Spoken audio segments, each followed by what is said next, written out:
The ground trembled, as if the entire desert had just awakened. Explosions tore through the air, and the sharp scent of gunpowder mingled with the hot dust. Through the smoke and the distant screams, Lieutenant Maya Jefferson tried to stand. Her uniform was torn, blood dripping down her arm, and every breath felt like it was ripping her chest open from the inside. She gripped the radio with a trembling hand. "This is Jefferson, requesting immediate evacuation. We've got wounded." Silence. Only the cold static of a dead frequency. Maya tried again, shouting with what little air she had left. "Base, do you copy? I repeat, requesting evacuation." Nothing. The only sound was the harsh wind hitting the burnt tents, and the distant hum of helicopters already flying away. She looked up, her eyes stinging from smoke and despair.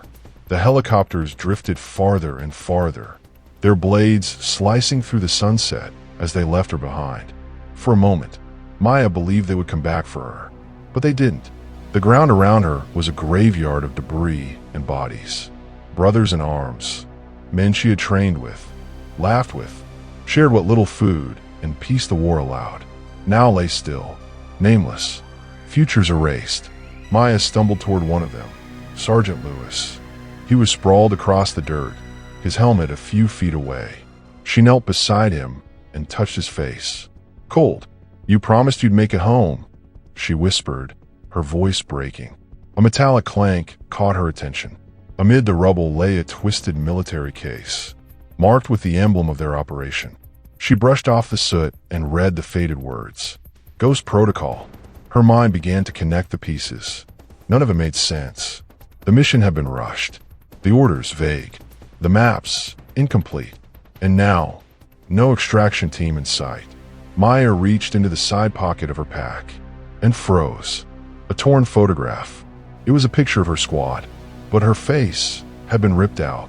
She stood still for several seconds, heart pounding like thunder in her chest. Her throat went dry. "No," she whispered. This wasn't an accident. Then, an echo in her mind. A muffled laugh. Captain Grayson's voice.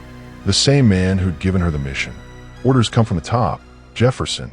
Just follow them, and don't ask questions." Now, it all made sense. She'd been erased. Erased from the mission. Erased from the records. Left to die. The heat was unbearable, the sun drilling into her skin. But even wounded, Maya rose. She grabbed a half-buried water bottle, took a sip. It tasted like sand and rust. Then she looked toward the horizon.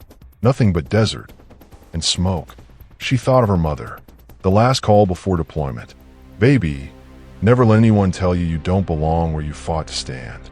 And if they try to erase you, you light your own fire." Maya clutched the small metal cross hanging from her neck and whispered, "I'm not dying here. Not like this." She picked up her compass, tied a strip of her torn uniform around the wound, and started walking. Every step burned. Every step was a scream she refused to let out. But she kept going.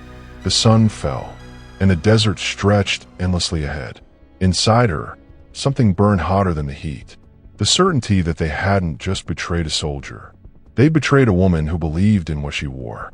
And now, with her body broken and her heart aflame, she understood the true meaning of loyalty and what happens when it's shattered.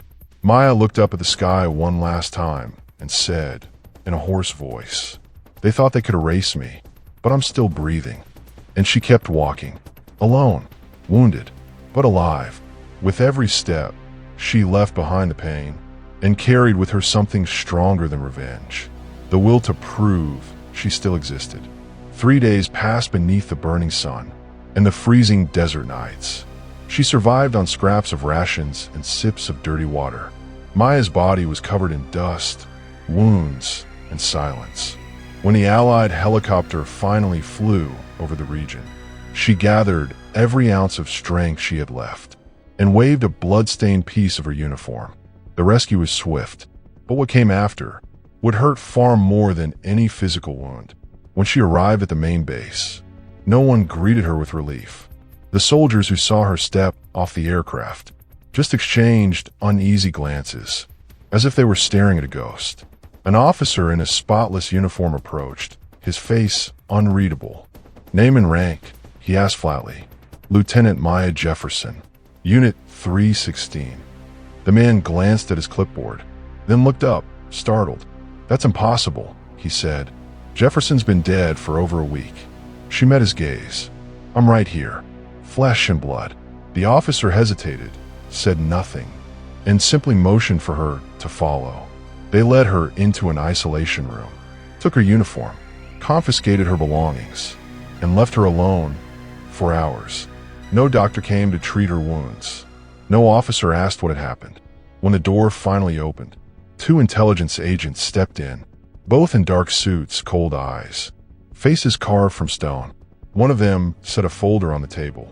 "Lieutenant Jefferson," the older one began, "according to our records, you were reported missing during a classified operation, and based on official reports, you deserted your unit before the final engagement." Maya clenched her fists. "That's a lie. I was left behind. The extraction team pulled out early." The agent flipped through a few pages. "Every member of your unit confirms that you abandoned your post." The words cut deep, like a blade. She leaned forward. "Every member.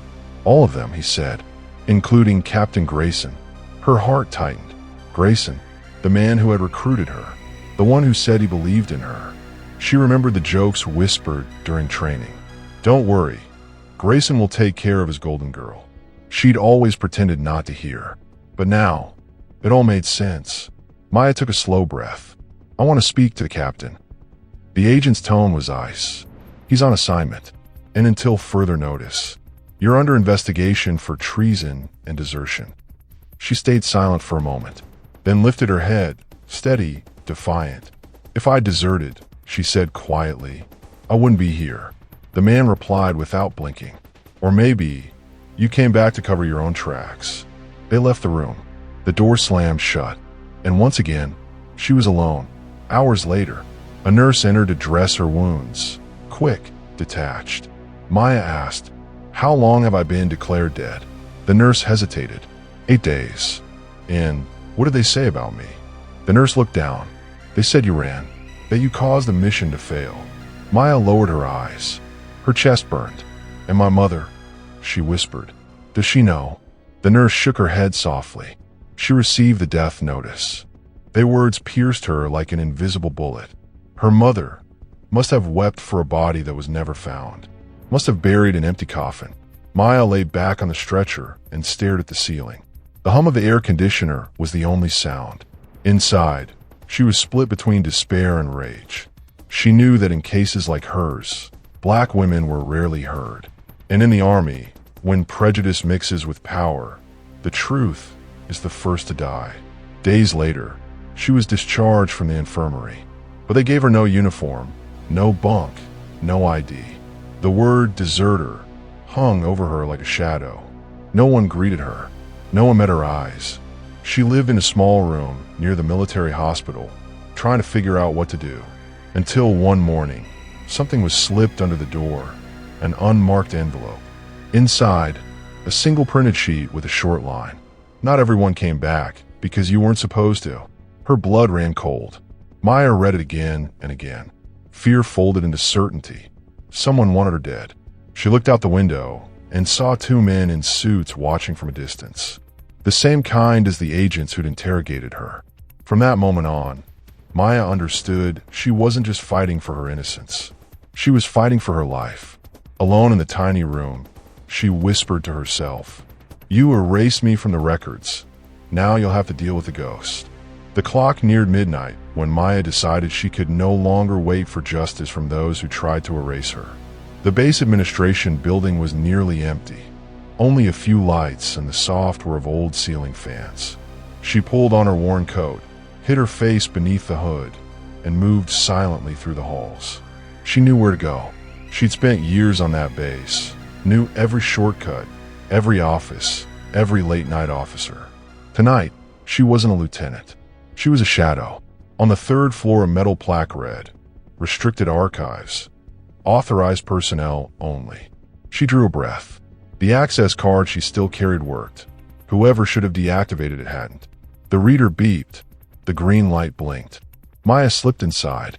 The air smelled of old paper and dust, underscored by the hum of scanners. Rows of folders, code-stamped and dated, lined the shelves. She walked slowly, reading labels. Operation Ghost Protocol. Nothing. Then she saw it. A new folder with the same mission code, but a different date. She pulled it free. Inside, the official report. Pristine, too tidy. It stated that Lieutenant Maya Jefferson abandoned the team before the attack, and that the mission failed for lack of leadership. Signed, Captain Richard Grayson. Her hands began to shake. Son of a... She breathed and turned the page. The signatures of the team were there too, but the documents looked forged, different handwriting styles, uneven ink tones, the same formatting error repeated across pages. It was theater. In a corner of the room, she noticed something out of place. An unlocked drawer filled with older copies. Among them, a pre-mission photo of the team. And her face was whole, smiling. Behind the photo, a handwritten note. Classified. Jefferson included by external order. External order. Someone from outside had forced her onto the mission. That explained why they were so desperate to erase her. Footsteps echoed in the corridor. Maya killed the lights and hid behind a shelf. 2 officers entered, speaking in low voices. Was her report filed? One asked. Yes, everything's closed. Tomorrow the system will delete the original files. Good. The sooner she disappears again, the better. Maya held her breath until the footsteps faded. Then she slipped from her hiding place and ran to the central terminal. She plugged in a thumb drive she'd hidden in her pocket and started copying. Reports, audio files, comm logs.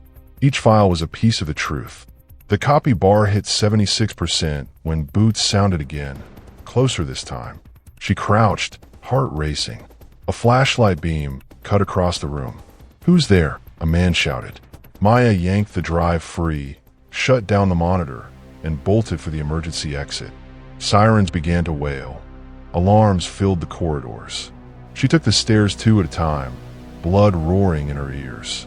Outside, rain began to fall, the same rain that had been falling the day they left her to die.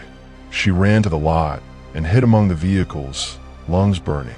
The thumb drive in her pocket felt heavier than any gun. For the first time, she had proof. But she also knew that from that moment on, she was a fugitive in her own country. Walking the dark road away from the base, she remembered words from Veteran Sergeant. "In here, soldier, the bullet that kills you doesn't always come from the enemy." Now she understood. The deadliest war wasn't fought in the desert. It was fought behind desks, under stamps and lies. Maya stopped on the shoulder and looked back, watching the base lights fade. Pain, anger, and fear churned in her chest. But in the center of it all, something new took root. A hunger for justice, whatever it cost. She gripped the drive and whispered, nearly a whisper, "You try to erase me. Now I'll make the world see me." Then she vanished into the dark of the road. The cold wind cut her face as she walked the empty highway. Her watch read 3:27 a.m.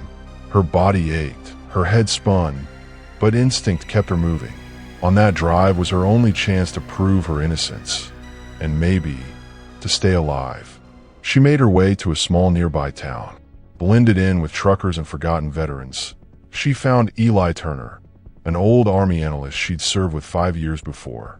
Eli knew every secret of the military system and when to stay quiet. The bar where he worked as a bouncer was nearly empty. She came in, pulled back her hood, and found him at the counter with a mug of coffee. "Jefferson," he said, surprised. "I thought you were dead."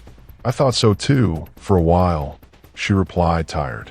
Eli looked around, making sure no one listened. "What happened?" he asked.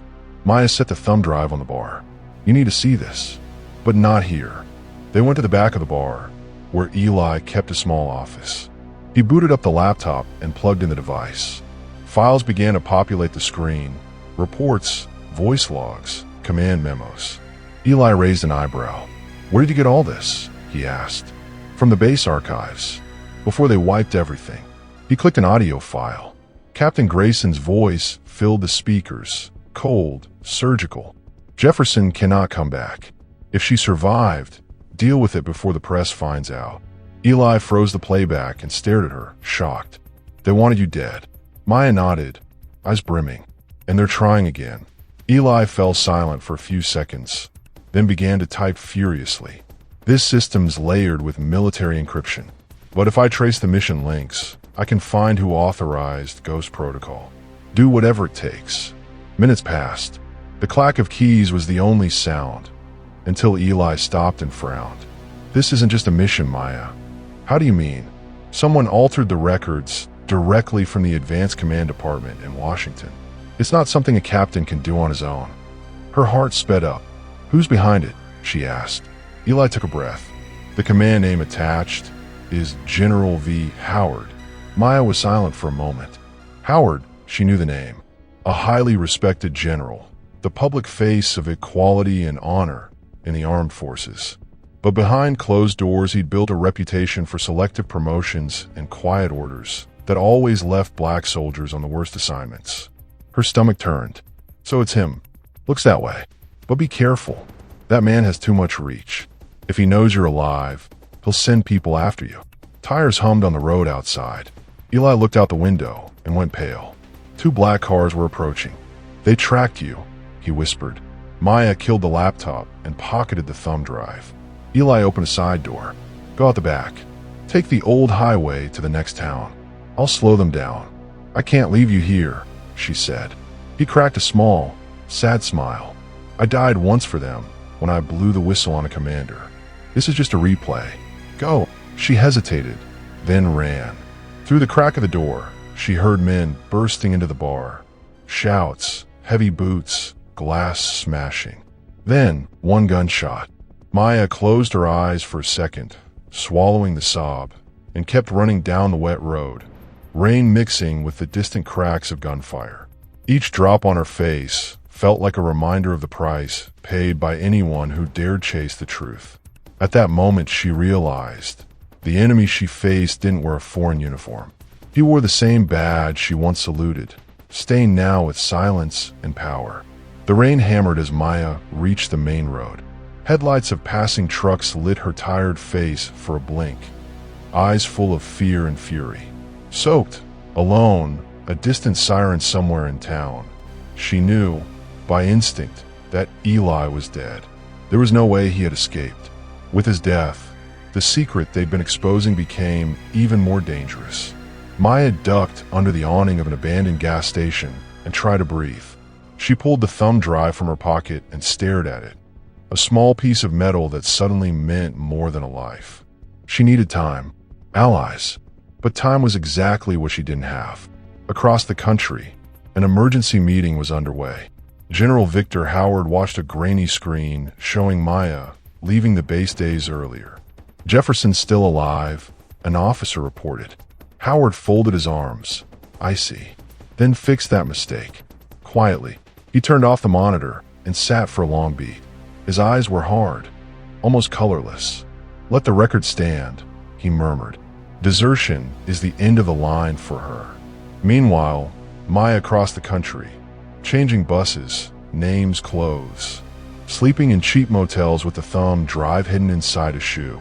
Every newscast flashed the same headline: Lieutenant Deserter still at large. Authorities say she's a national security threat. Her face was plastered across screens and papers. A face that once made the unit proud was now a symbol of treason.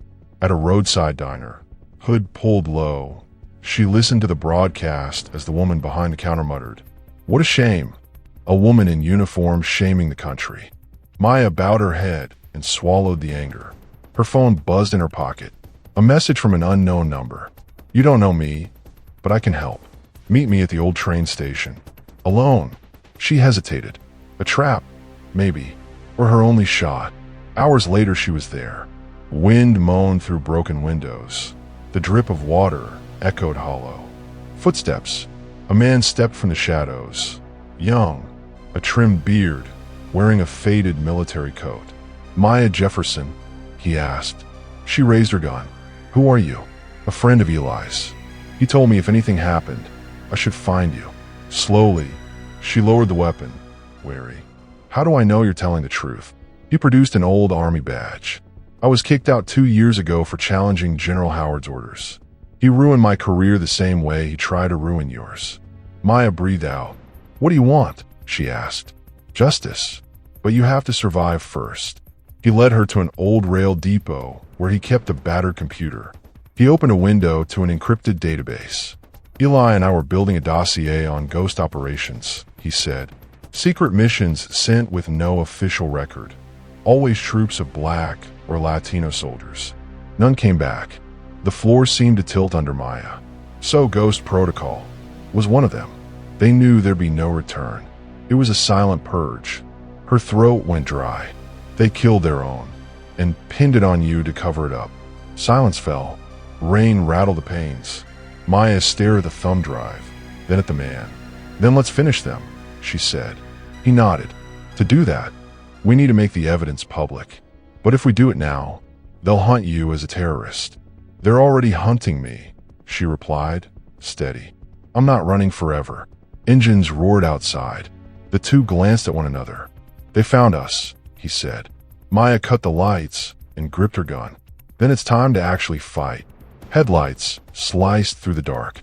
Boots pounded. Voices, the metallic click of weapons. In the approaching chaos, Maya realized she wasn't just on the run. She was facing the system she'd once sworn to serve. She drew a breath and murmured, You taught me to fight. Now you'll see what you made. The sound of engines rolled in like a storm. Maya and the ex-soldier, now known to her as Noah Briggs, were surrounded. Tactical flashlight beams slashed through the station's darkness. Wind made the metal doors groan, blending with the quick footsteps of the soldiers hunting them. Noah looked at her. We need to get out of here. If we run, they'll find us, Maya said cold. If we stay, maybe we've got a chance. He understood. Without another word, he sprinted for the electrical panel and yanked a cable. The warehouse lights flickered, then died. Darkness swallowed the place. The first shot rang out. Bullets ricocheted off iron beams. Maya rolled behind a rusted freight car, firing toward the helmet lights. The flashes lit her face for split seconds. Focused, fierce, slick with sweat and dust. Noah shouted. Left side. She moved like a shadow, crawling between crates as boots closed in. Suddenly, one of the soldiers turned and saw her. Before he could pull the trigger, she fired first. He hit the floor with a dull thud. Noah grabbed his fallen weapon and joined her. We can't hold them for long. We only need a distraction, Maya said. She opened her pack and showed the thumb drive. While they stare at us, the world will be staring at this. Noah got it. They dashed to a side room where an old military terminal still hummed to life. This system's ancient, but it's on the network, he said as he typed. If I can tunnel through, I can push the file straight to the press. Maya watched the door. Footsteps drew nearer. She heard the orders. No shots to the face. We want her alive. Her heart spiked. She knew what that meant. They wanted the body, not the voice. Noah glanced up. Almost there. Need 30 more seconds. She slapped in another magazine. You've got 60. The lights flickered to the rhythm of his keys. The upload began. 1%. 3%, 7%. Then a grenade rolled through the cracked door. Maya screamed. Duck. Oh, ChatGPT pod Commodore arrows. Consider Verificar and Forma. The blast threw them both against the wall. Air turned into smoke and shrapnel. Maya coughed, ears ringing, arm bleeding. But when her eyes found the monitor, the upload was still running. 28%, 34%. Noah, staggering, shouted. They're coming in. Maya darted to the corner, grabbed a fire extinguisher, and hurled it at the ceiling light. The burst of glass and sparks blinded the soldiers just long enough for her to fire, dropping 2 of them. Metal clashed. Voices. Smoke. Chaos. And in the middle of it, an idea struck her. If they couldn't finish the upload, they had to make sure the truth didn't die with them. She yelled, Noah, mirror the files, spread them. To where? Anywhere. Blogs, forums, networks, places they can erase. The sound of his typing filled the room. 48%, 62%. Then a voice cracked through an enemy radio. "This is General Howard. Jefferson, if you can hear me, this ends now. Surrender, and you'll be judged with dignity." Maya snatched the radio from a fallen soldier, fury tightening her voice. "Dignity? You erased our names. You killed your own men. You want to judge me for surviving?" Silence. Then that cold, detached tone again. "Soldiers follow orders, Lieutenant. You forgot your place." Maya looked at Noah, at the blood sliding down her arm. "I just remembered who I was. 100%. Upload complete." The computer chimed. Noah smiled, weak but proud. "We did it." Then shots shattered the window. Noah fell, blood spreading fast. Maya caught him, desperate. "Stay with me, Noah. We did it. You hear me?" He managed a faint smile. "The world will know now." And then he was gone. Helicopters closed in. Sirens bled through the smoke. Maya stood, face streaked with tears and soot. She picked up the now useless thumb drive, tucked it in her coat pocket, and ran. Behind her, the station burned, an inferno of proof and sacrifice. But the truth had already escaped. Hours later, across the country, journalists' inboxes pinged. Encrypted files, military seals, documents stamped confidential, images, reports, names, and one folder labeled Operation Ghost Protocol, Unregistered Mission. Attached, a short video. If you're seeing this, it's because someone fought to keep the truth from being buried. The sun rose gold over the skyline. The world woke up to chaos. Every screen, every broadcast carried the same name. Lieutenant Maya Jefferson, wanted for treason. Grainy footage of her. Old army clips, doctor videos, fake captions. They called her deserter, terrorist, internal threat. But between the lies, truth leaked through. Government seals on classified reports. Orders erased. Names of dead soldiers who'd never existed. Until now. And the final, undeniable proof. General Victor Howard's signature on a mission that officially never happened. Maya watched from a roadside motel. Her arm was wrapped in a blood-stained sheet. The fan creaked overhead, stirring faded wallpaper. On the TV, a reporter's voice said, "Sources confirm the leak originated from inside an abandoned military facility. The sender remains unknown, but primary suspect, former Lieutenant Maya Jefferson, was officially declared dead 3 years ago." The reporter paused. "The Army has declined to comment." Maya turned off the TV. Silence filled the room. She thought of Noah, of his last smile, of what that upload had cost. Her phone buzzed. Dozens of anonymous messages poured in. "We believe you. Truth can't be deleted. Stay alive." And others, darker. "You betrayed the country. We'll find you. Ghost die too." She tossed the phone aside, eyes fixed on the ceiling. The fan hummed like the helicopter that left her in the desert. Her body shuddered. Softly, she whispered, "I never wanted to be a hero, just to be remembered." Outside, a black car pulled up. 2 men stepped out, scanning the street. Instinct took over. Maya grabbed her gun and backpack, slipping through the back window. As she ran through alleys, posters of her own face blurred past. Wanted, dangerous, military traitor. The whole country was hunting the ghost it had created. Hours later, she reached an abandoned warehouse at the edge of the highway. Someone waited inside, a face she hadn't seen in years.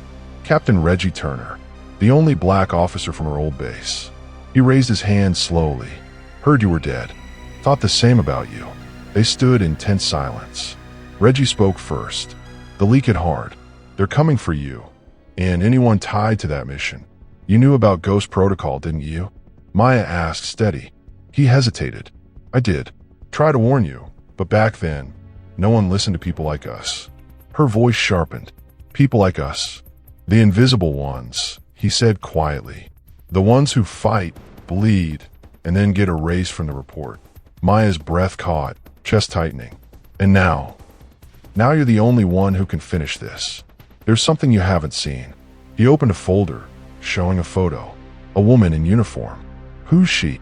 "Lieutenant Karen Douglas, communications officer. Transferred a month before Ghost Protocol, vanished soon after." "You think she's alive?" Don't know. But if she is, she's got the original backups. Maya studied the photo.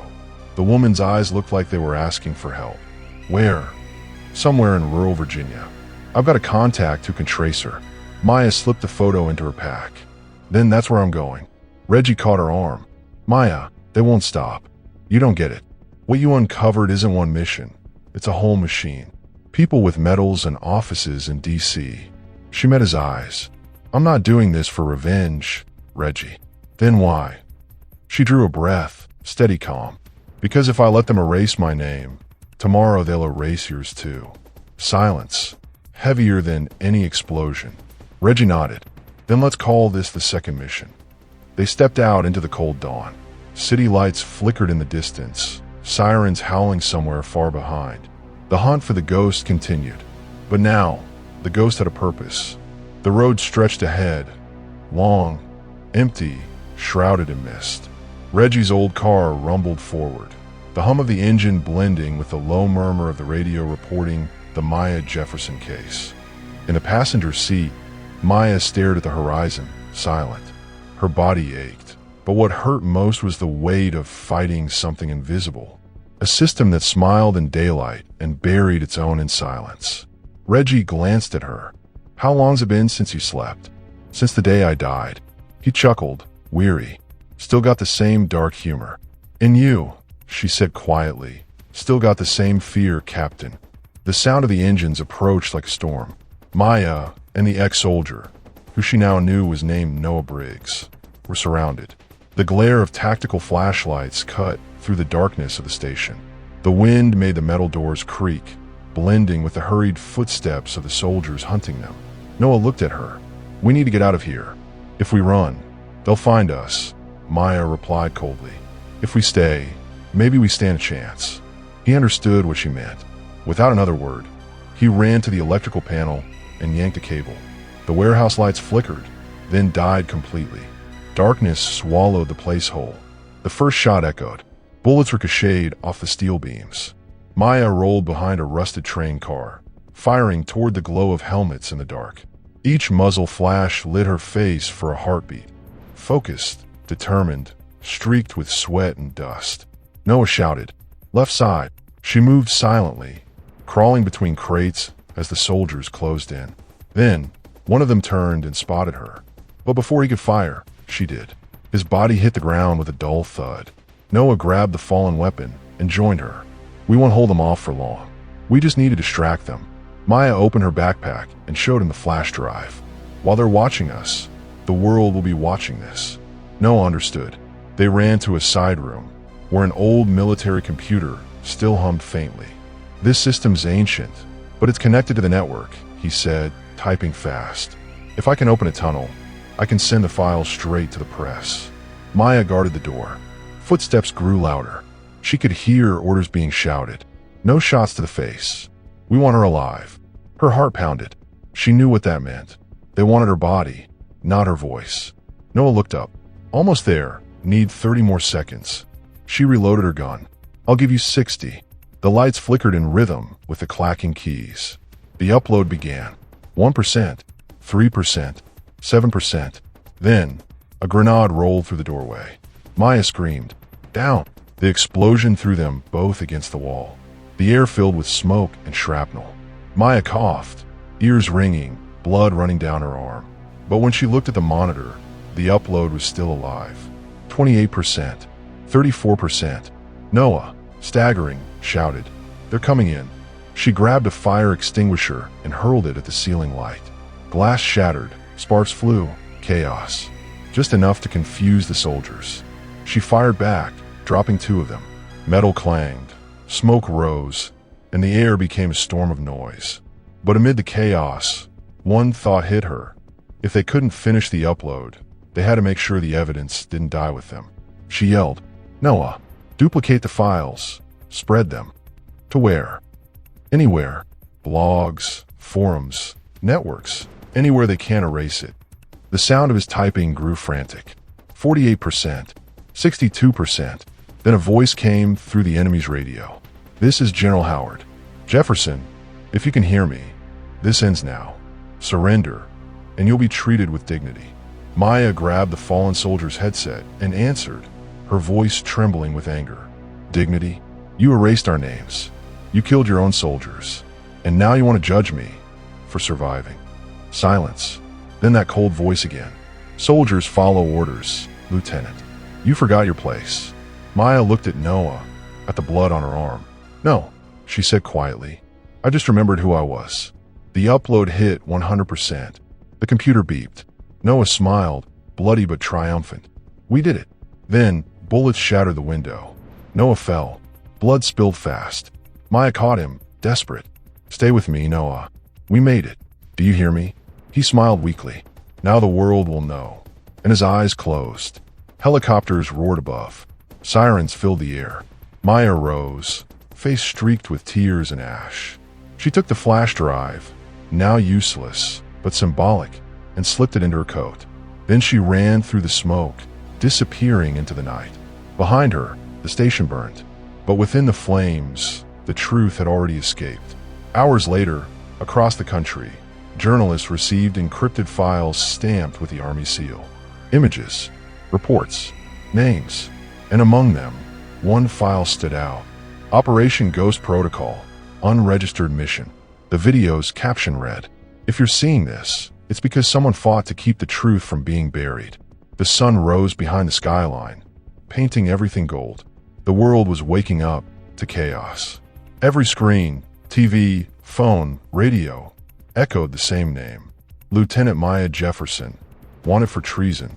The images were of her, grainy, spliced from old military footage, edited with fake captions. They called her a deserter, a terrorist, an internal threat. But alongside the lies, the truth had begun to leak. Government documents flooded the web, reports of erased missions, unrecorded deaths, and sealed orders. And within them, the smoking gun, General Howard's signature on an operation that should never have existed. Maya watched it all from a small roadside motel. The sheet wrapped around her wounded arm was stiff with dry blood. The ceiling fan spun lazily, stirring the wallpaper. She stared at the TV, unblinking, as the reporter said. Sources confirmed the leak came from inside an abandoned military base. The sender remains unknown, but primary suspect, former Lieutenant Maya Jefferson, was officially declared dead 3 years ago. The woman paused. The Army has declined to comment. Maya turned off the TV. Silence filled the room. She closed her eyes and thought of Noah, of his hand gripping hers before he died, of how that upload had cost them more than blood. Her phone buzzed. Anonymous messages poured in. We believe in you. The truth can't be erased. Stay alive. But so did the threats. You betrayed your country. We'll find you. Ghost die too. Maya dropped the phone on the bed and stared at the ceiling. The fans were sounded like the helicopter that once left her in the desert. Her body shivered. She whispered, barely a breath. I never asked to be a hero, just to be remembered. Outside, a black car pulled up. 2 men stepped out, glanced at each other, and crossed the street. Instinct took over. Maya grabbed her gun, her bag, and slipped out the back window. As she ran through the alleys, her own wanted posters stared back at her. Wanted, dangerous, military traitor. The whole country was hunting the ghost it had created. Hours later, she reached an abandoned warehouse at the end of a dirt road. A man waited inside, a face she hadn't seen in years. Captain Reggie Turner, the only black officer who had served with her before everything fell apart. He raised his hand slowly, showing he wasn't armed. Thought you were dead. Thought the same about you. They stared for a long moment, old tension hanging in the air. Reggie got straight to it. The leak shook everything. They're hunting you, but they're also wiping out anyone tied to that mission. You knew about Ghost Protocol, didn't you? Maya asked, voice steady. He hesitated. I did, and I tried to warn you. But back then, no one listened to people like us. She glared at him. People like us. The invisible ones, Maya. The ones who fight, bleed, and then get erased from the reports. Maya took a slow breath, her chest tight. So what now? Now, you're the only one left who can prove the rest. There's something you haven't seen yet. He opened a folder, a photograph inside. A woman in uniform. Who is she? Lieutenant Karen Douglas. Communications unit. Transferred a month before the ghost mission. Disappeared right after. You think she's alive? I don't know. But if she is, she has the original backups. Maya stared at the photo. The woman's eyes seemed to plead for help. Where? Somewhere in rural Virginia. I've got a contact who can find her. Maya tucked the folder into her bag. Then that's where I'm going. Reggie grabbed her arm. Maya, they won't stop. You don't get it. What you uncovered, it's bigger than one mission. It's a whole machine. People with medals and offices in Washington. She met his eyes. I'm not doing this for revenge, Reggie. Then why? She took a deep breath. Because if I let them erase my name, tomorrow they'll erase yours too. The silence that followed was heavier than any explosion. Reggie nodded, voice rough. Then the second mission begins. They walked out the back door. The wind howled through the trees. City lights flickered in the distance. And somewhere out there, the hunt for the ghost continued. But this time, the ghost had a purpose. The road stretched out before them, long and empty beneath the fog. Reggie's old car rumbled forward, the low hum mixing with the radio whispering about the Maya Jefferson case. She sat in silence, eyes fixed on the horizon. Her body ached. But what hurt most was the weight of fighting something invisible, a system that smiled in public and erased people in the dark. Reggie glanced over. How long's it been since you slept? She smirked faintly. Since the day I died. He gave a short, bitter laugh. Still got the same sense of humor. And you, she said quietly, still got the same fear, Captain. He didn't answer. The silence between them was old, heavy, filled with memories of barracks, sideways glances, and jokes that cut deep, disguised as just kidding. They both knew what it felt like, to wear the same uniform, and still be treated like you didn't belong in it.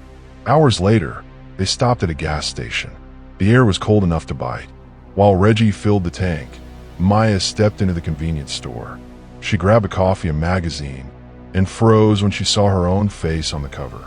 The ghost soldier, hero or traitor? She took a slow breath.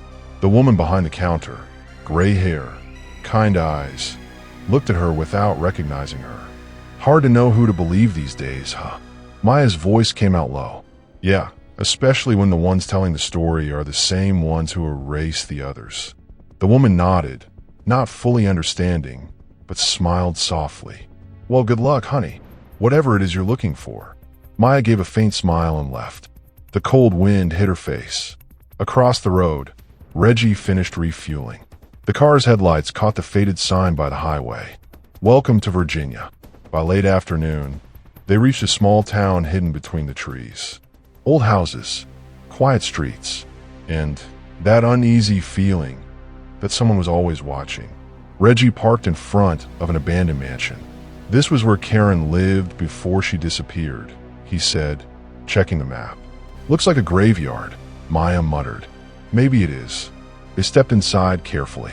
The floorboards creaked beneath their boots. The air smelled of rust and damp wood. In the corner, a pile of burned folders. But through the ashes, Maya noticed something. A fallen picture frame, glass cracked but not completely destroyed. Karen's face, smiling in uniform. Below, an inscription read, Ghost Protocol, Charlie Unit. Maya lifted the photo gently. She was there. Reggie scanned the room. Then someone came before us. A noise upstairs made them both turn. A sharp crack of wood, then silence. Maya drew her gun. Someone's here. They climbed the stairs slowly. The narrow hallway smelled of old smoke. Then, a shadow moved across the far doorway. Reggie called out, FBI, show your hands. Silence. Then a trembling voice. Don't shoot, please. Maya went in first. And there she was, a thin woman, short hair, frightened eyes. Karen Douglas. Alive. She raised her hands, shaking. You shouldn't have come. They're watching me. Maya lowered her weapon. We came to get you out. You can't run from this, Karen said, voice rough. I tried. They killed everyone from my unit. I'm the last one left. Reggie stepped closer, slowly. We need the backup files. The world needs to see what happened on that mission. Karen let out a bitter laugh. You think the world cares? They'll watch, Post. Argue online. Then forget by tomorrow. Maya's gaze hardened. Then tell me it's not worth it. Tell me it's better to stay silent. Karen met her eyes. For a long moment. Nothing. Then she exhaled, defeated. What you're looking for is on a local server. A decommissioned bunker, a few miles from here. I had access when I worked communications. If it's still intact, the backup will be there too. Where exactly? Reggie asked. In the woods, beneath an old training field. But you need to understand, this isn't just about racism or corruption. It's about control. They create enemies to justify wars. And Ghost Protocol was a test. Maya felt her stomach twist. A test. Karen nodded. They needed a mission with a scapegoat. And you, Maya, you were perfect. Young, brilliant, confident, and black. They had to erase you to prove the system always wins. The silence that followed was suffocating. Maya stepped back slowly. The words echoed inside her like a verdict. They had to erase you to prove the system always wins. But now, she was alive. And alive was what the system feared most. Karen pulled a small drive from a chain around her neck and handed it over. If I don't make it out of those woods, you finish this. Understand? Maya nodded. We're all getting out alive. Before they could move, Karen glanced through the window. Engines. Headlights cutting through the fog. They found us, she whispered. Reggie loaded his rifle. Time to move. Maya wrapped the chain around her hand. The wind howled outside, sweeping dust across the old road. 3 soldiers stepped out of the cars. The first shouted, Jefferson, come out of the house now. Maya took a deep breath, eyes steady. Not this time. The first bullet shattered the window, and the war began again. Gunfire tore through the air. Bullets ripped through the walls. The smell of gunpowder and burning wood filled the house until it was almost impossible to breathe. Karen yelled, This way. She kicked open a hatch in the back, an old escape tunnel beneath the floor. Go, Maya ordered. I'll cover you. Reggie fired from the window, dropping 2 soldiers before diving in after them. The tunnel was narrow, damp, and dark. The sound of gunfire echoed above them like distant thunder. Maya crawled fast, hands scraping against the cold earth. Her heartbeat thundered in her chest, louder than the shots outside. After several minutes, they reached an exit among the trees. The freezing air hit her face. Fog rolled across the forest floor. Headlights glowed faintly in the distance. Karen pointed north. The bunker's about 2 miles from here. If we follow the river, they won't be able to track us. Reggie was breathing hard. 2 miles under fire? That's a long walk. Maya looked at him, steady. I've walked farther to get out of hell. The group moved in silence. The forest seemed alive, full of hidden sounds, snapping branches, rushing water, the wind whispering through the leaves. With every step, Maya felt the tension rise. It wasn't just fear, it was the feeling of being watched. Karen led the way, holding a small flashlight. Suddenly, she stopped. We're here, between the roots of a fallen tree. A moss-covered iron hatch lay hidden beneath dirt. Reggie helped clear it, and together they forced the latch until it creaked open. The smell of old metal and mildew hit them immediately. They climbed down a rusted staircase into a narrow corridor. Red lights blinked along the walls, powered by an ancient generator. Karen exhaled. Welcome to the hell of truth. The corridor opened into a large room. Panels lined the walls. Monitors shattered. Boxes of documents scattered everywhere. In the center, a terminal still hummed faintly. Karen ran to it and inserted a digital key. The system came alive with a sharp beep. Maya watched closely. This isn't really what I think it is. The Ghost Protocol backup. Everything the army tried to erase, Karen said. Orders, recordings, reports, and one more thing. The computer loaded slowly. A video appeared on the screen. It showed a command room meeting. High-ranking officers sat around a table. In the center, General Howard. He spoke with calm, almost bored authority. We need to test public reaction to a fabricated desertion. A high-ranking black woman will serve as the example. She will show that the institution is fair, yet relentless. She will be the message. The silence in the room was deadly. Reggie clenched his fists. They used you, Karen added quietly. Not just her. All of us were part of the play. Maya stepped closer to the monitor, eyes fixed on the screen. So that's it. I was the test. The stain they needed to prove the system never fails. Reggie pressed his back against the wall, outraged. And the desert base, the deaths.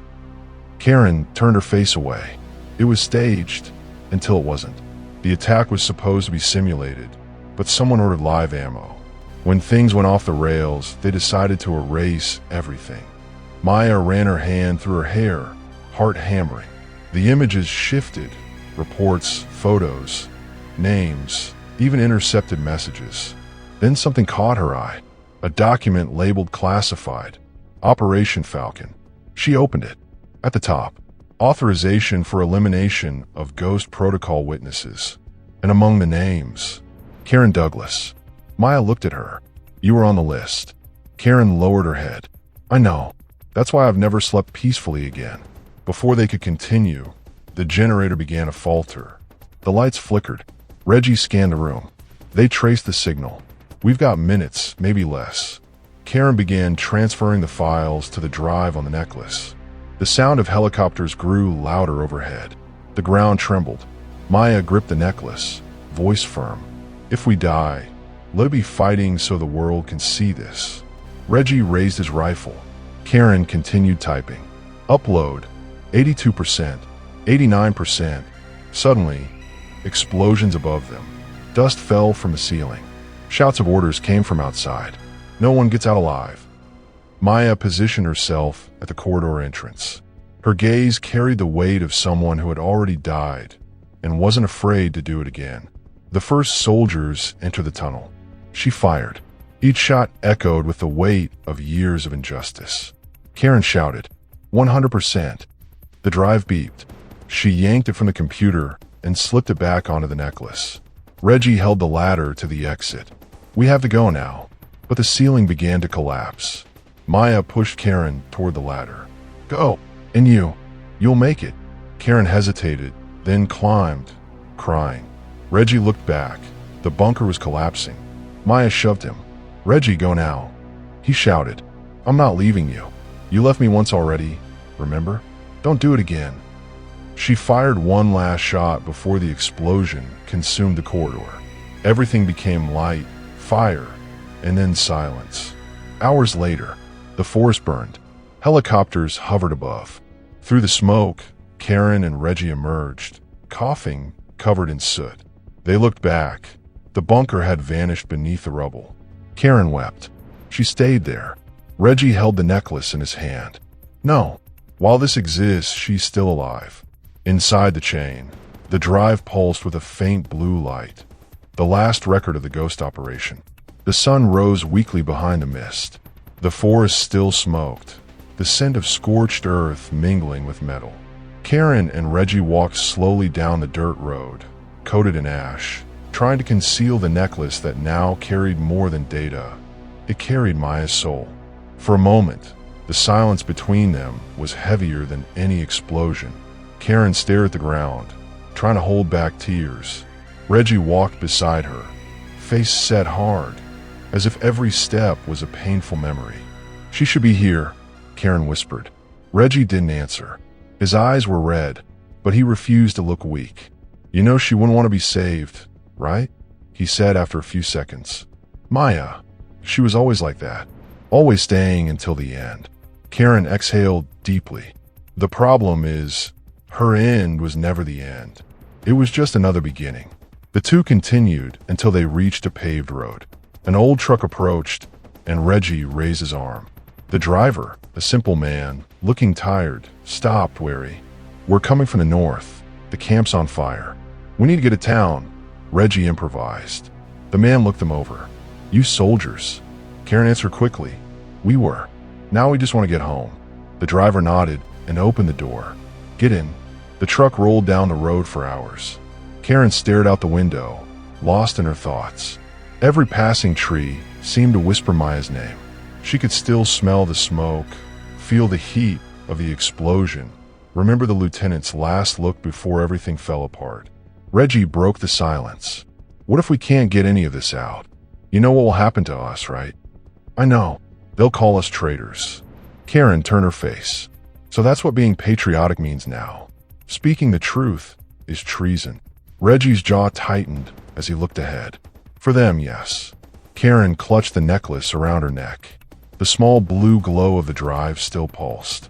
It was almost alive, breathing. They reached the town at night. It was small, with yellow streetlights and nearly empty roads. They found a cheap motel by the highway. The clerk didn't ask for names, just handed over the key with a tired look. In the room, Karen plugged the drive in her laptop.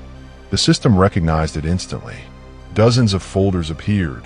Secret reports, internal communications, mission lists, and audio recordings. Reggie leaned over. We can't send this from somewhere traceable. I know, Karen said, but I need to see it all first. I need to know what we're dealing with. She opened one of the audio files. General Howard's voice echoed through the room. The public will never know what happens off camera. And if they do, it'll be too late. A shiver ran through Karen. She closed the laptop for a moment. This is bigger than I thought. Reggie sat on the bed. Karen, do you even realize what we're about to do? This could change lives. Or end them. She looked at him. Then let it change ours. Across the country, General Howard sat in his office. His face was calm, but his eyes betrayed fear. An aide rushed in. Sir, the bunker was destroyed, but we couldn't find Douglas or Reggie Brown. Howard exhaled. And the drive.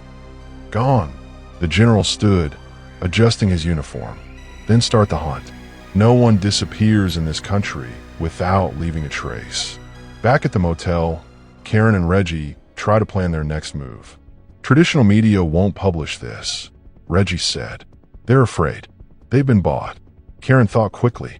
What if we use forums, independent networks, anonymous channels?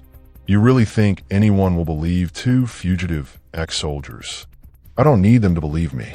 I need them to see her, she said, pointing at the footage of Maya in the field. Reggie studied her. You really believe she died there? Karen stayed silent. The body never showed up, and she was too smart to die like that. She opened another folder. Inside, thermal camera footage from the mission. In the lower corner, a heat signature moving away from the explosion. Reggie, look at this. He leaned in. That could be her. Or someone she saved. They stayed silent. Karen's heart raced. Suddenly, the laptop blinked. A notification appeared. Location detected. Connection not secure. Reggie ran to the window. Headlights were approaching. Damn it, they found us. Karen unplugged the drive and hid the necklace. They climbed out the back window and sprinted across the parking lot. A black car stopped in front of the motel, and armed men jumped out. Reggie and Karen dove behind a fence. The sound of boots echoed. Karen whispered, "We need to disappear for a while." Reggie looked at her. "I know someone who can help." Hours later, outside the city, they reached an old, abandoned mechanic shop. Reggie opened the metal door. Inside, a gray-haired man worked on an engine. "I knew you'd come," he said without turning. "Captain Warren?" Karen asked, surprised. The man chuckled softly.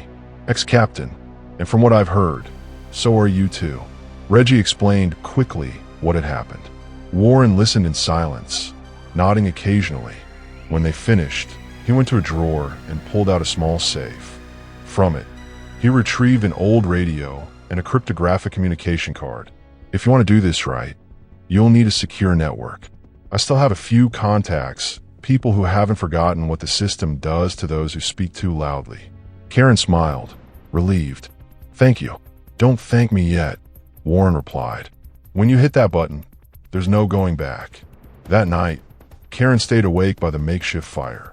Maya's necklace glowed faintly in her hand. Reggie slept, leaning against a pile of boxes. The distant wind whistled through the broken window. She closed her eyes and, for a moment, heard Maya's voice in her mind. "Never bow your head to those who try to erase who you are." Karen smiled, tears silent. "I promise, Maya, no one will erase you."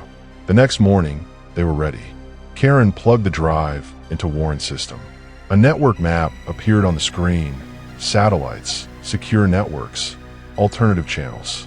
The upload began. 1%, 12%, 27%. Reggie watched the window. The sky was gray. Helicopters cut across the horizon. They're coming. Then let them see, Karen said firmly. Let them see everything. The upload continued. 72%, 88%, and then the screen displayed, upload complete. Global transmission activated. Within seconds, the videos began appearing across the country. News outlets, social media, forums, blogs, all showing bunker footage, Howard's orders, and Maya's face, alive, fighting to the end. The truth had leaked. The world, for the first time, saw the shadow inside the system. But amid the chaos of information, a new image appeared. Recent drone footage. A figure walking through the desert, uniform torn, eyes determined. A woman, alone, carrying the burnt flag of her unit on her back. Karen's hand flew to her mouth. Oh my God. Reggie's eyes widened. Maya, she's alive. The whole country was in shock. But for Karen and Reggie, that wasn't the end. It was only the beginning of an invisible war. A battle no longer fought with weapons, but over memory, truth, and justice. The sun beat down mercilessly on the desert. Sand burned beneath her torn boots. Wind lifted tiny clouds that scraped the skin. Maya was alone. Alone and alive. Memories hit her in waves, faster than the midday heat. The bunker, the explosion, the necklace with the drive, swallowed by rubble. She breathed hard. Every step took everything she had. Her injured arm throbbed. Her body was still smeared with ash and bruises. But the worst pain wasn't physical. It was knowing they tried to erase who she was. The desert seemed endless, but Maya kept forcing herself forward. Every stone, every dead bush reminded her of a mission betrayed. General Howard, the officers who signed secret orders, the colleagues who stayed silent. They were all on the list of the wronged. She was alive, but she could trust no one. At night, the cold cut into her. She found a hollow in the sand and curled into it, shivering, trying to protect her arm. Silence pressed in, except for the wind whispering lies. She closed her eyes and, for a moment, thought of Noah, his weak smile before he died, his last words. Now the world will know. Guilt hit Maya hard. She had survived. He had not. The next morning, headlights appeared in the distance. A convoy of military vehicles crossed the desert dirt road, searching for survivors. Maya crouched low, breath ragged, moving silently among rocks and scrub. Every step had to be measured. The combat instincts that had kept her alive now kept her hidden. She reviewed everything she knew about military tracking. The GPS on the necklace had been destroyed in the bunker, but she'd learned to read natural signals, landmarks, the sun's arc. If she could cross the dunes, she could reach the highway and vanish among travelers. Along the way, she found the remains of another survivor's camp. Fresh tracks marked the sand. She scavenged quickly, water bottles, half-open rations, a small knife. Every item could be the difference between life and death. By nightfall, Maya reached a narrow canyon. A cold wind blew, and the feeling of being watched returned. She pressed against a rock and, for the first time in days, let herself think about who she was now. No longer just Lieutenant Maya Jefferson. She was the survivor, the witness to an unimaginable betrayal, the woman who carried a truth nobody wanted to hear. Meanwhile, across the country, Karen and Reggie watched the drive's contents flow out through anonymous, independent channels. Ghost Protocol was finally reaching the public. But one piece was missing. Maya had not reappeared. Karen clutched the necklace. She has to be alive. I know she is. Reggie stared at the road outside the motel. If she is, she'll find a way back. She always does. In the desert, Maya found a shallow creek, nearly dry, but enough to drink. She sat on the bank, washing ash from her face, trying to pull herself together. As she drank, she mouthed words to herself. They tried to erase me. They tried to wipe out my life, my name, my story, but they will not erase my voice. The wind seemed to echo her promise. and a feeling she hadn't felt in a long time returned. Pure determination. She didn't only want to survive. She wanted justice. She wanted every lie exposed, every traitor held to account. Daytime heat grew brutal. She sheltered beneath rock formations, rationing the water like treasure. Her mind turned to what she'd do when she returned to civilization. Not vengeance alone. Reconstruction of truth, exposing institutional racism and betrayal inside the armed forces. At night, as she rested among stones, distant engine sounds reached her again. Fear rose, but it was different now. The calculated fear of someone who knows how to hide, who knows one wrong step can be fatal. Maya rose slowly, moving through shadow with care. Every night, sound felt magnified. An insect's hum, the snap of a dry twig, the wind. She breathed slowly, steadying her racing heart, muscles taut and ready. Ahead, a military vehicle sat parked near the road. Guards patrolled, focused on tech signals. Maya smiled faintly. Perfect. They still don't know I leave no trace. She planned her approach silently. Not to attack. Not yet. Her goal, survive and gather enough intel for the next stage. Crawling between brush and boulders, she remembered Karen's voice. As long as that exists, she's still alive. That line became her mantra. Every step, every breath, every calculated move was guided by one certainty. She would not be erased again. Hours later, Maya crossed the road and hid behind a low-rise. The patrol passed, unaware. She breathed in, and for the first time in days felt hope. Survival was not only physical, it was mental, emotional, strategic. By dawn, she was miles away, heading to the nearest sizable town. She needed shelter, allies. Most of all, she needed to reunite with Karen and Reggie, to turn survival into active justice. Each step brought her closer to civilization and closer to the battle she could no longer avoid. The invisible war now had a living protagonist. Her body bore the scars. Her heart was broken, but her mind was sharp, her will unquenchable. She walked on not just to stay alive, but to prove no institutional power could erase her. A gray, heavy sky greeted the morning. Maya moved through the quiet streets of the small town, still streaked with ash, uniform torn, but her stride steady. Every glance over her shoulder reminded her of pursuit. Every step forward reminded her of justice to be won. She reached the agreed address, an old boarded house turned temporary shelter. Karen was there, hair tied back, eyes red-rimmed with exhaustion, clutching a pack full of cables, laptops, and makeshift gear. "You made it?" Karen asked, voice tight with worry. "Yes," Maya breathed, "but they're still after us." Reggie appeared seconds later, in low-profile clothes, alert. "We need to move fast," he said, closing the door behind them. "Any secure contacts?" Karen pulled a tablet from her pack. "I've got messages from independent journalists, ex-military analysts, and activists. They'll work with us. They know mainstream channels are compromised." Maya inhaled. "So, it isn't just my story. It's bigger." Karen nodded. "Exactly. If we can get the drive's files to these people, we can reach thousands, maybe millions, before anyone erases it again." Reggie folded his arms, thinking, that means trusting strangers. Trust strangers or vanish in the desert. Maya replied, steady. "Without exposure, Ghost Protocol lives on, and we remain forgotten survivors." They spent hours organizing the transmission, secure networks, encryption protocols, backups. Every file on the drive was vetted, every recording reviewed.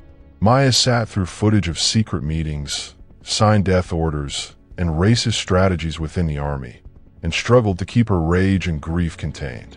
"I can't believe they did this," she murmured. "Not just to me, to my whole unit." Karen laid a hand on her shoulder. "And they still justify it as for the country." Maya closed her eyes. "For the country? No. For power. For control. For the fear they want to enforce." That afternoon, the first visitor arrived. An older man in a dark overcoat stepped in quietly. "You the ones who escaped the desert?" he asked, voice low and steady. "Who are you?" Maya asked, hand on her gun. The man raised his hands. Call me Captain Warren. I worked in command until I saw what was happening. I can help leak the evidence without leaving a trace. Reggie stepped forward. Can we really trust you? No, Warren replied with a dry smile. But I trust the truth. And the truth always finds a way out. More people trickled in. A former intelligence analyst, a cryptography expert to secure the transmissions, 2 independent journalists, experienced and free of corporate ties, ready to publish, an ex-sergeant who'd served with Maya in the Middle East, another survivor, willing to help protect them from attacks.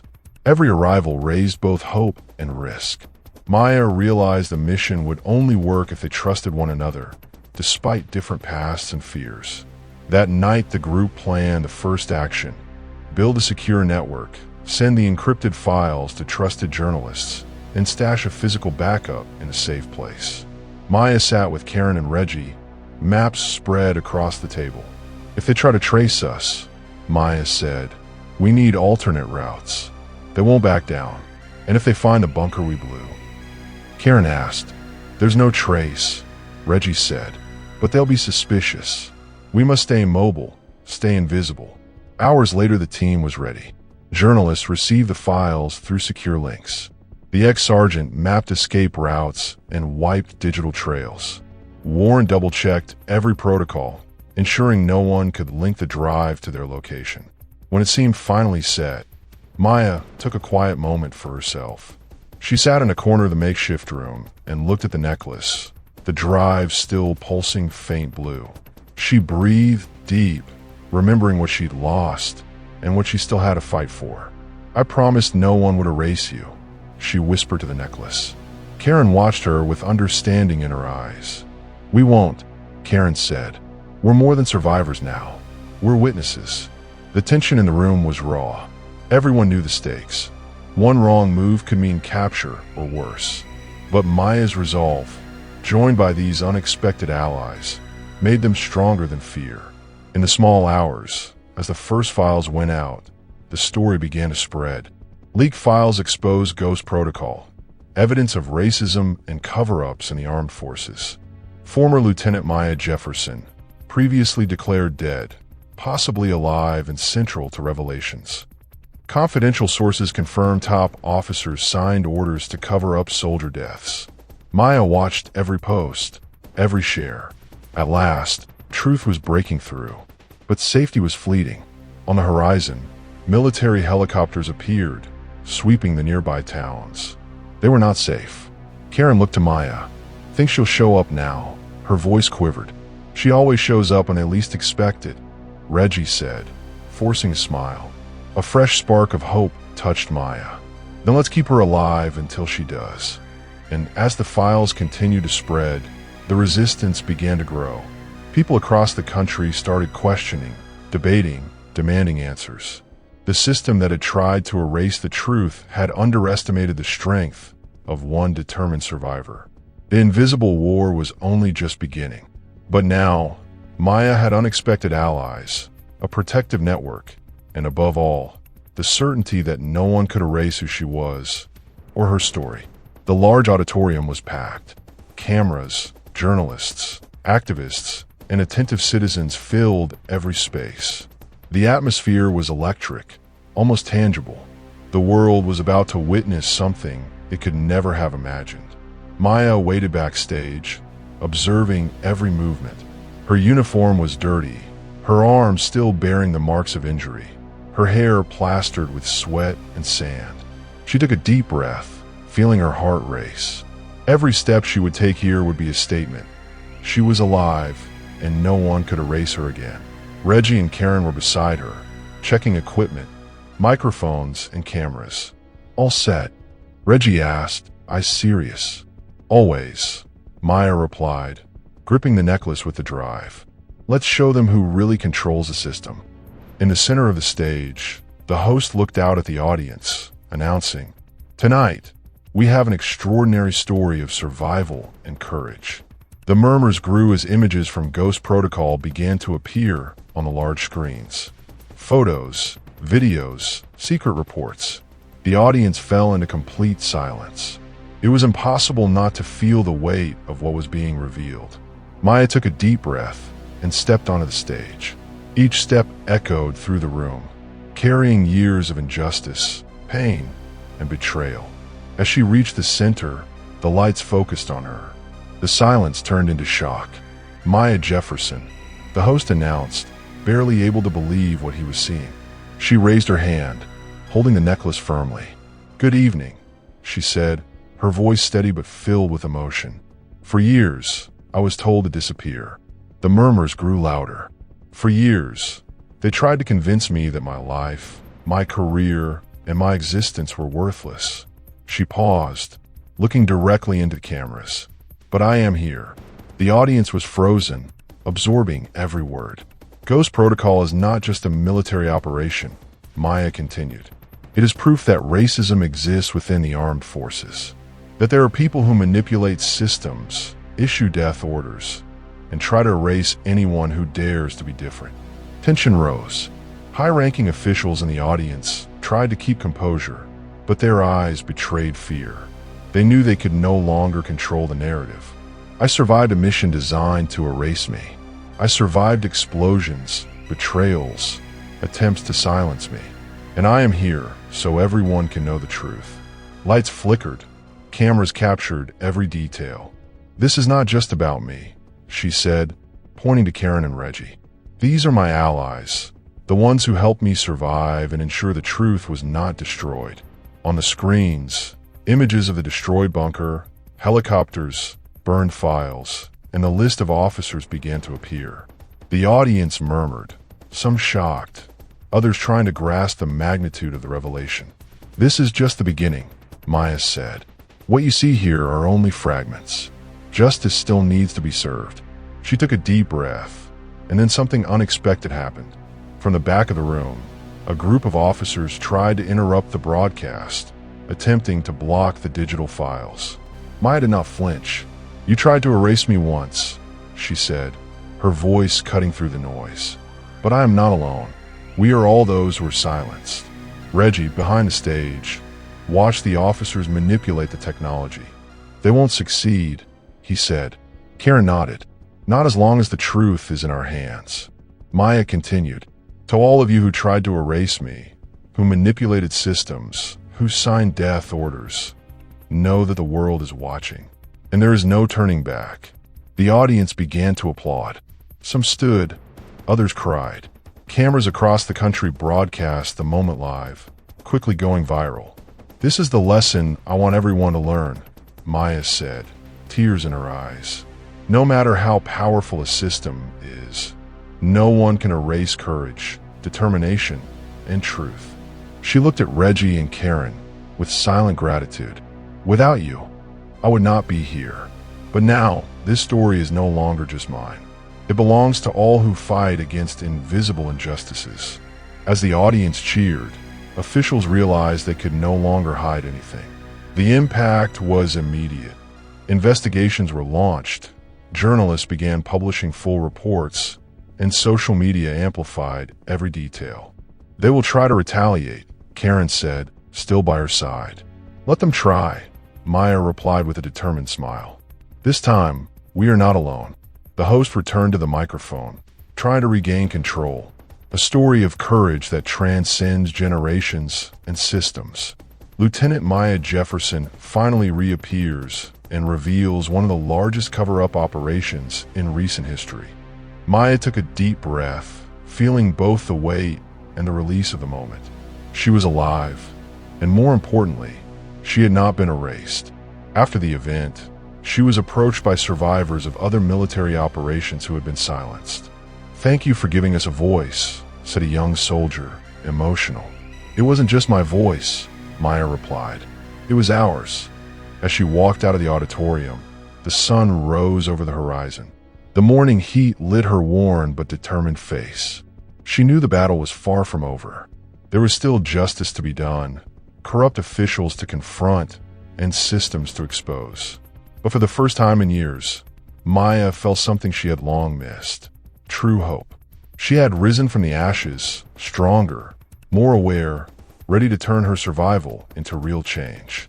And as she looked to the sky, reflecting on everything she had endured, Maya whispered, "The truth does not die. Never." The world now knew who she was, and no one would ever erase her again. The country was in shock.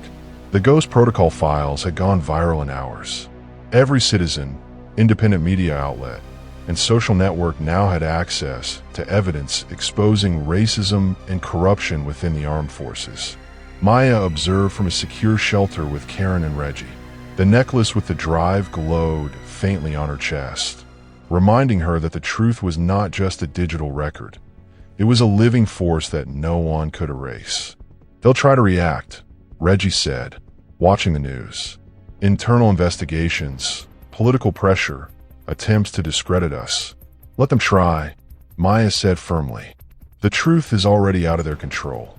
The first consequences came quickly. High-ranking officers involved were removed from their positions. Some were arrested for obstruction of justice and for signing orders that led to the deaths of soldiers. Detailed reports analyzed every aspect of Ghost Protocol, from secret meetings to covert attacks in the Middle East. Karen exhaled deeply, feeling the gravity of the moment. "Finally," she whispered. "Finally, the truth is coming out." Maya smiled faintly, eyes still tired. "But there is still much to do," she said. "It's not just about exposing. It's about changing the system." Meanwhile, in Washington, General Howard tried to control the narrative, but it was too late. All networks, witnesses, and files showed exactly who he really was. The power that once seemed absolute was crumbling. His authoritative voice no longer carried weight. The public knew the truth. Months later, in the desert, Maya walked alone again, but now with renewed purpose. She revisited the sites of past missions, not to relive pain, but to honor those who had been silenced. Each step was a statement of courage, survival, and justice. Reggie and Karen remained close, helping rebuild the lives of survivors who, like them, had been forgotten. The drive was no longer just a file. It had become a symbol of resistance, memory, and change. One day, Maya was called to testify before a congressional committee. Lieutenant Jefferson, a senator, said, visibly impressed, "You've brought to light a system many tried to hide. What message do you wish to leave for the country?" Maya took a deep breath, remembering every explosion, betrayal, and moment she had nearly died. "No one is invisible," she said. "Individual courage can topple powerful systems, and truth always finds a way, even when they try to erase it." The committee applauded. Later, journalists surrounded her, seeking her words, her story. Maya spoke with simplicity and strength, without hesitation. Every sentence carried the weight of someone who had faced death and returned to fight for justice. "And the future?" asked a reporter. "The future is reconstruction," Maya replied. "Building fairer systems, educating, protecting, and ensuring no voice is silenced by fear or prejudice." Meanwhile, those responsible for the cover-up and racist orders faced legal proceedings. Some lost positions, others were imprisoned. The armed forces began implementing transparency programs and internal protocol reviews. It wasn't perfect, but it was a start, and Maya knew that was exactly what needed to happen. In the shelter, Reggie looked at Maya, now confident that the final battle was not just personal, but collective. "You made a difference." "We did," Maya corrected, looking at Karen as well. "Without allies, the truth dies alone." Karen smiled, feeling pride and relief. "And who would have imagined you'd reappear in public like this? After everything? Who would have imagined I'd survive?" Maya said, with light irony. "Life still holds surprises." At that moment, Maya realized something essential. It wasn't just about personal justice or revenge. It was about showing that racism, betrayal, and abuse of power can be confronted when courage, resilience, and solidarity unite. She returned to the city, reuniting with former colleagues, survivors, and new allies. Every embrace, every word of thanks, every shared story confirmed that the world was slowly changing through the force of truth. On a calm afternoon, Maya sat alone, watching the sunset. The desert now seemed different, no longer a place of pain, but of rebirth. She ran her hand over the necklace, safely tucked in her pocket, remembering every battle fought, every loss, every silent victory. "We survived," she murmured, and in that moment, she understood. True victory is not erasing the past, but transforming it into a lesson for life. And Maya Jefferson's lesson resonated for all who heard her story. Never let anyone erase who you are. Truth, even when hidden, always finds a way to surface. Individual courage, when united with solidarity, can confront any injustice. The country began recognizing the weight of Ghost Protocol, and changes were implemented.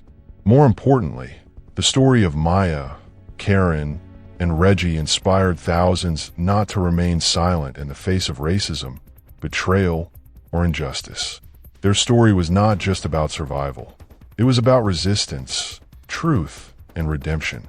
Maya stood, looking toward the horizon. The future still held battles, but now she knew she could face them, because no one, not even institutional power, could erase who she was or what she represented. The world finally saw Maya Jefferson not just as a survivor, but as a real, living, determined, unstoppable hero.